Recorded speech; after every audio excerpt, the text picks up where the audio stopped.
आपण ऐकत आहात चैत्राली यमगलितीत करार एका लग्नाचा भाग 98. केतू, तू जा बघू. मुलींना रायडिंगसाठी साहित्य मिळते का ते बघ. सुहास ती काही बोलणार तोच मध्ये पडत तिला जायला सांगतो आणि डोळ्यांनीच मी करतो हँडल म्हणूनही सांगतो. तसं ती रागातच अभिकडे पाहतच पाय आपटत निघून जाते. आता यात चिडण्यासारखं काय आहे? तिला फक्त तुझं काम कर म्हटलं तर. पण तिचा तो राग पाहून अभिचा राग मावळला आणि तो तिची तक्रार घेऊन सुहासकडे जात म्हणाला, तू कधी स्वीकारणार आहेस की तुझी चूक आहे ते? पण त्यावर सुहासने त्यालाच वाकडं तोंड करत म्हटलं, आता मी काय केले ते तू सांग. अभि आता त्याच्यावर उचकला. अभि, तू सोड तिचा विषय. शेवटी स्वतःच या दोघात नाही पडायचं असं ठरवून सुहास त्याला बोलला. हो ना, हेच काय, दोघं कपल आहेत. आत्ता या क्षणी भांडतील आणि थोड्या वेळाने प्रेमाच्या गोष्टी करत बसतील आणि मरण मात्र सुहासच होईल. एक म्हणेल माझी बाजू घेतली नाही आणि दुसरा म्हणेल तू फक्त त्याचीच बाजू घे.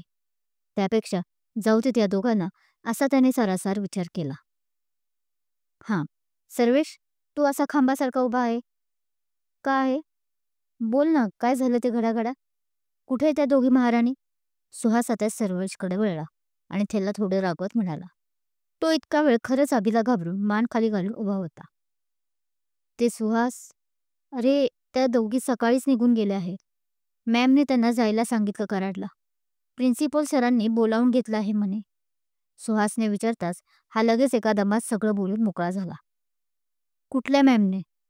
ते ऐकताच कपाळावर आठा आणत आता अभि उद्गारला. ते सर. पण आता परत अभिशी बोलताना त्याची चांगली तळतळ होत होती. ते जाधव मॅम, त्याने कसेबसे उत्तर दिले. मगाशी सुहासच्या डोळ्यात बिनधास्त पाहत न झिजकता त्याने सांगितले होते. पण अभिला सांगताना त्याने एकदाही त्याच्याकडे साधं पाहिलंही नव्हतं. 2 शब्द बोलायला इतका वेळ? पण त्यावर अभि वैतागला. Sorry sir. पण सर्वेशनं मान खाली घालून म्हटलं. अभि? त्याला अभि काही बोलणार तो सुहासमध्ये पडला आणि डोळ्यांनीच बास कर आता असं खुणावले. तसं अभिने दोन्ही खोंदे उडवले की मी काय केले म्हणून.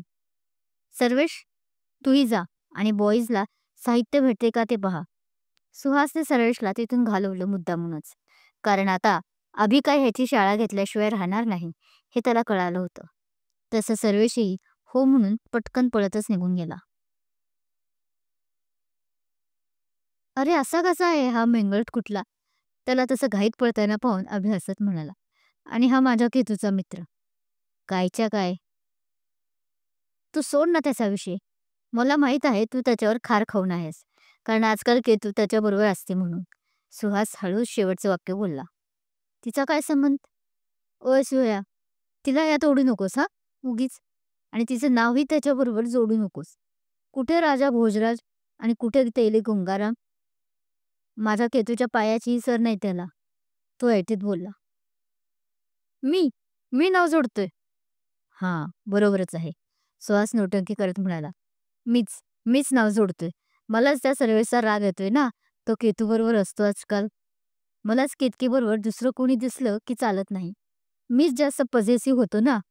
सुहास त्याला खिजवत होता.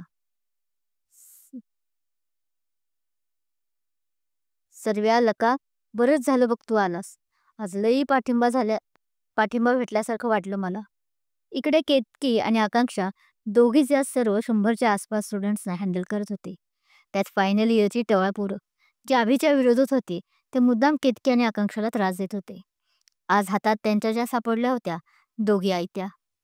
इतर वेळी कॉलेजमध्ये या दोघींकडे वाईट सोडा पण साध्या नजरेनेही पाहायची कुणाची हिंमत होत नव्हती. त्यामुळे केतकी व आकांक्षा अक्षरशः वैतागून गेल्या होत्या. या बीचवर सर्वजण आज बोट रायडिंग, पॅरासेलिंग आणि जेट स्कीइंग सारख्या गोष्टींचे नियोजन आणि तसं ग्रुपला पाठवण्याचे काम या दोघी करत होत्या. तरी बरं, एका जागी सर्वच होते. पण स्टुडंट्सचेही आपल्यापेक्षा मोठ्यांना करणं त्या दोघींना अवघडच जात होतं. अशातच आता सर्वेश मदतीला आल्याने मुलांकडे तो पाहायला लागला. त्यामुळे दोघींचं काम जरा हलकं झालं होतं. पण तरीही सिनियर त्यांना छेडतच होते. बरं, तिचं सोड. मला सांग, तू ठीक आहेस ना? म्हणजे खरं उत्तर दे हं, अभिने विचारलं. इकडे परत हे दोघे गप्पा मारत त्या सर्वांकडे जात जात बोलायला लागले. हो, म्हणजे रात्री तेवढा अपसेट होतो. त्यासाठी अख्खा खंबा मागवला होता आणि बाहेर बीचवर गेलो होतो. सुहासने काही न लपवता सांगितले. पण आता चेहऱ्यावर कसलाही ताण दिसत नव्हता. उलट कूल वाटत होता. हे सगळं सांगताना ज्याचं अभिला आश्चर्यच वाटत होतं. मी आलो होतो रात्री रूमवर, पण तू कुठे दिसला नाहीस. बरं, पण आता बरं आहेस ना? त्याने तरी काळजीने विचारले. अगदी ठणठणीत. काल पोटात दारू गेल्यावर भडाभडा सगळं बाहेर पडलं. न पचलेलं अन्नही. आणि मग माझे डोळे उघडले. जिथे कधी प्रेमच नव्हतं तिथे शोक करून काय उपयोग. तिलात माझे प्रेम कधी दिसलेच नाही आणि दिसणारही नव्हते. कारण ते प्रेम ऑलरेडी कुणाला तरी तिने अर्पण केले होते. मग मी तिथे कितीही ओढून सांगितलं असतं, त्रागा करून सांगितलं असतं, तरी तिथे उपयोग होणारच नव्हता. त्यामुळे मनाला स्वतः समजावले की ही वेळ आहे आता सगळ्यातून बाहेर पडायची. तो हसत सर्व सांगत होता. दुःखाचा कुठेही चेहऱ्यावर लवलेश दिसत नव्हता. तू लकी आहेस अभि. तिला जप खूप. प्रेम करते तुझ्यावर. नाहीतर हे एकतर्फी प्रेम खूप धोकादायक असतं. त्याचं बोलणं ऐकून अभिला राहत तर मिळाली. तसं त्याने त्याची पाठ थोपटली. अरे हो, एकतर्फी प्रेमाची आज तर स्पर्धाच लागली होती. तेवढ्या सुहासला काहीतरी आठवलं आणि तो जोरजोरात हसायला लागला. अरे हो, किती हसतोय. आणि मलाही सांग म्हणजे मीही हसेल. तसा अभि त्याला हसून म्हणतो. Oh my God. हसता हसता सुहास पोटाला धरून वाकत म्हणतो. अरे हां, गंमत सांगतो तुला. तू आणि केतू डेटला गेला होता तेव्हा काय झालं ना, ती प्राजू, अरे केतूची क्लासमेट, थोडी वेंधळी आहे बघ. अभिचा गोंधळून गेलेला चेहरा पाहून तोच पुढे म्हणतो. हां, ती प्राजक्ता. तिचं काय आता मध्येच? Don't tell me. किती की तिला तू आवडतोस म्हणून. अभि विचित्र नजरेनं पाहत म्हणाला. अरे, पण त्याचं बोलणं ऐकून सुहास गेला ना राव शॉकमध्ये. व्हॉट? सिरियसली? पण त्याच्या चेहऱ्यावरील भाव पाहून काय ते समजून जातो अभिसुद्धा त्याला काय म्हणायचं आहे ते. हो अरे, म्हणजे ती स्वतःच आली होती माझ्याकडे बोलायला. आधी इन जनरल बोलली, तुमचीही चौकशी केली आणि बसू का जरा म्हणून खूप नम्रतेनं विचारलं. मीही हो म्हणालो. तसं आधी इकडच्या तिकडच्या गप्पा मारता मारता डायरेक्ट आपल्या प्रेमाची कबुलीच दिली ना राव तिने. मी तर पुरता हँग झालो. सुहासने त्याच्याबरोबर काय घडलं हे दोघं नसताना ते सांगितलं. आई शपथ! डायरेक्ट प्रेमाची कबुलीच? मग? मग तू काय म्हणालास भावा? आता पुढचं ऐकून घेण्याची क्युरिओसिटी अभिची वाढली. जरी ती प्राजूला भाव देत नसला तरी. मी काय म्हणणार? मी तर शांतच बसलो. तीच म्हणाली, मग मला कळतंय तुम्ही कुठल्या सिच्युएशनमधून जाताय वगैरे. बरंच बोलत होती, पण माझं लक्षच उडालं होतं. त्याने कबूल केलं. ओ गॉड! लक्ष तर उडणारच ना. पण अजूनही अभिला कानावर विश्वास बसत नव्हता की प्राजूने त्याला प्रपोज केलं म्हणून. बरं, पण तू काय म्हणालास ते तर सांग. मी? मी फक्त एवढंच म्हणालो, ती निघाली तेव्हा, की माझा प्रेमावरचा विश्वास उडाला आहे. त्यामुळे माझ्याने होणार नाही आता हे नातं तयार करणं, निभावणं, परत वगैरे. तर ते एवढं म्हणते, की ती थांबायला तयार आहे. अगदी ते 7 जन्म वगैरे जर अस्तित्वात असतील, तर मी तितके दिवस, वर्ष, जन्म थांबायला तयार आहे. पागल झाली आहे. म्हणून तर म्हणालो ना मी, की एकतर्फी प्रेम खूप धोकादायक असतं. त्याने हसून सर्व सांगितले, पण ते ऐकून मात्र अभि काळजीत पडला. हो, ती पागल झाली आहे, पण तुझ्या प्रेमात मूर्खा. ती डीपली खोलवालत लव झाले. अभि त्याला सांगत होता.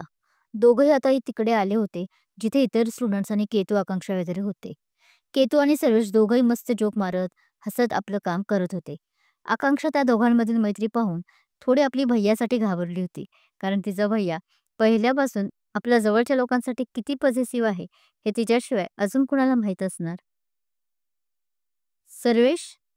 सुहासशी बोलता बोलता तो अचानक ओरडतो. सुहासचं लक्ष जातं तर सर्वेश केतकीला हसून टाळी देतच होता की इकडे सर्वेशचा हात वरच्यावरच राहतो अभिचा आवाज ऐकून. मेला आता हा. सुहास फुटफुटला आणि गालात हसलाय. भैया? आकांक्षा पटकन आपल्या भैयाकडे जाते. ती पुढं काही बोलणार तसं तो तिला हाताने शांत व्हायला सांगतो. केतकी मात्र त्याच्याकडे बघत सुद्धा नाही. ती आपलं काम कंटिन्यू करत राहते. तिला राग अजून होता. मगाशी तिच्याशी ज्या पद्धतीने अभिनय वागला ते तिला अजिबातच पटलं नव्हतं. सर्वेश, तू इथं काय करतोय? तुला कामं नाहीत का? अभिला केतूने केलेलं इग्नोर बिलकुल पसंत पडत नव्हतं. त्याच्या कपाळावर नापसंतीच्या आठ्या पडल्या होत्या त्याच्याशी बोलताना. सर मी पण इकडे नेहमीप्रमाणे सर्वेश अडखळला आणि आता तर अभि जाम चिडला. तू जा आता दुसरं बघ. ते पॅराडाईज बघ होते का काही व्यवस्थित.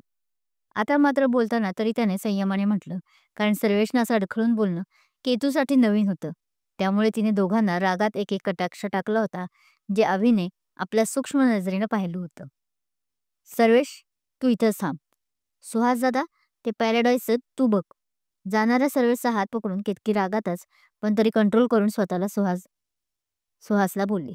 लक्ष मात्र अभिवर होते. टशन देण्याचं काम चालू होतं.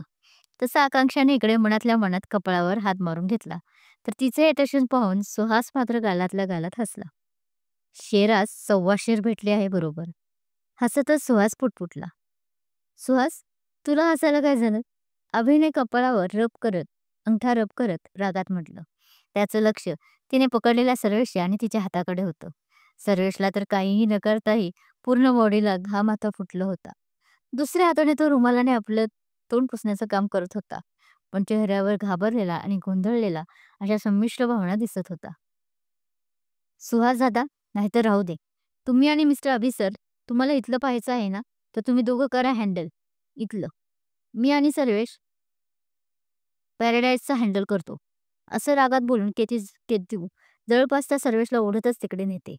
सर्वेशचं मात्र मागं अभिकडे लक्ष होतं. तो त्याच्याकडे केविल ते नजरेनं पाहत होता. सुहासला तर अजून हसू फुटले होते. आपल्या झाशीच्या राणीला बहिणीला या वेशात पाहून. आकांक्षाच्या मात्र कपाळावर घामाचे बिंदू जमा व्हायला सुरुवात झाली होते. "अरे काय हे? कशी आहे ही मुलगी?" अभि सुहासला रागात म्हणाला. "मी तिच्यासाठी, तिच्याबरोबर अजून वेळ कसा मिळतोय हे पाहतोय आणि ही मात्र." तो जाणाऱ्या सर्वेश आणि केतूला पाहत म्हणाला. "केतकी ही खूप समजूतदार आहे आणि मला वाटतं तिलाही तुझ्याबरोबर वेळ घालवायला आवडत असेल. पण ज्या पद्धतीने तू तू आत्ता तिच्यावर आणि खास करून सर्वेशवर रिॲक्ट झाला ना, ते साफ चुकीचेच होते." सुहासने त्याला समजावले. "म्हणजे तुला काय म्हणायचं आहे?" सर्व कळत असूनही तो सुहासलाच विचारतो. "माय डिअर फ्रेंड, पहिली गोष्ट जी खूप महत्वाची आहे, तू पॉझिटिव्हनेसपणा तुझा कमी कर. तिला शकच्या नजरेनं सारखं पाहू नकोस." तसं सुहास त्याच्या गळ्यात हात घालून हसत म्हणतो. "व्हॉट डू यू मीन?" पण ते ऐकून आता परत त्याचा पारा हाय होतो आणि तो त्याचा हात आपल्या गळ्यावरचा काढत म्हणतो, "मी आणि पॉझिटिव्ह? भैया, सुहास दादा बरोबर बोलतोय. तू खरंच खूप पॉझिटिव्ह आहे. म्हणजे फक्त केतकीच्याच बाबत नाही, तर तुझ्या जवळच्या प्रत्येक व्यक्तीसोबत. मी म्हणत नाही की ते चूक आहे. तुझी काळजी स्वाभाविक आहे. पण भैया, एक वेळ मी आजी सुहासदादा करूही तुला या स्वभावाचा आदर करून स्वीकार. पण केतू, अरे ती पहिल्यापासूनच स्वतंत्र अशी वाढली आहे. तिचे दोन्ही भाई केतन आणि श्री दोघंही तिला हवं तसं वागण्याची, हवं ते राहण्या बोलण्याची सूट देतात." आकांक्षा त्याला आता समजायला लागली, कारण आपल्या भावाचा हाच एकुलता एक गुण तिला कधीच पटत नसायचा. तिच्या बाबत सुद्धा. "मग तुला काय म्हणायचं आहे की मी ते स्वातंत्र्य तुला आणि तिला देत नाही?" तो तिला मध्येच अडवत बोलतो. "हां, म्हणजे कधी कधी तुमच्या बाबत जरा स्ट्रिक्ट होतो कपड्यांसाठी, पण ते पण तुमची काळजी वाटते. तुम्हाला कुणी त्रास या गोष्टींवर देऊ नये एवढंच वाटत असतं मला. आता त्या काळजीपोटी बोललेल्या गोष्टीला तुम्ही जर पॉझिटिव्हनेस म्हणत असाल, तर असंही मग माझा पॉझिटिव्हनेस." त्याने खांदे उडवत म्हटलं. "मूर्खा, ती काय म्हणते याकडे लक्ष दे ना." तो सुहास त्याच्या कपाळावर टपली मारत म्हणतो. "ती कपड्यांसाठी नाही बोलत आहे. समजून जरा घेण्याचा प्रयत्न तर कर." "हे बघ भैया, गोष्ट ही इथे मी कपड्यांची नाही तर आमच्या अस्तित्वाची बोलत आहे." तसं आकांक्षा त्याला आता नीट समजावून सांगायला लागते. "हे बघ, तुझ्याही आयुष्यात नाही म्हटलं तरी ऐश्वर्यासारखी मुलगी होतीच ना." तिने उदाहरणाने त्याला समजेल म्हणून ऐश्वर्याचं नाव घेतलं. तसं झालं म्हणत सुहासने कपाळावर हात मारला. "छुटकी, परत नाव नकोय तिचं मला तुझ्या तोंडात." तर दुसरीकडे अभि तिच्यावर ओरडला. "भैया शांत हो. मी फक्त उदाहरण देत आहे. तू समजून घे ना मला काय म्हणायचं आहे." ती त्याला शांत व्हायला सांगते. "तू हे उदाहरण वगैरे सोड आणि मुद्द्यावर बोल आकांक्षा." सुहास तसा या दोघांच्या मदत पडत बोलतो. "हो." ज्याला आता अभि सुद्धा हमी भरतो. "ओके, मी मुद्द्याचं बोलते. ती एक मोठा श्वास घेते आणि परत पुढे बोलायला लागते. भैयासोबत या विषयावर बोलायचं तिला जरा टेन्शनच आलं होतं. पण आता त्याला समजावणं कोणीतरी गरजेचं होतं. त्याच्या आणि केतूच्या रिलेशनशिपमध्ये दरी येऊ नये ह्याच कारणाने असं वाटत असल्यानं. "हां, बोल आता घडाघडा. उगाच फुटेज का खात आहेस?" अभि तिच्यावर परत बरसला. तसं सुहासने तिला रिलॅक्स हो म्हणून नजरेनं खुणावत बोल असंही सुचवलं. तसं तिने डोळ्यांनीच त्याला होकारार्थी मान हलवली. अभिचा पॉझिटिव्हनेस बरोबर आहे की चूक हे जाणून घेण्यासाठी तुम्हाला काय वाटत आहे हे कमेंट करून नक्की सांगा. कथा आवडत असल्यास लाईक करा, कमेंट करा, शेअर करा आणि हो, अजूनही माझा चॅनल सबस्क्राईब केला नसेल तर सबस्क्राईब जरूर करा.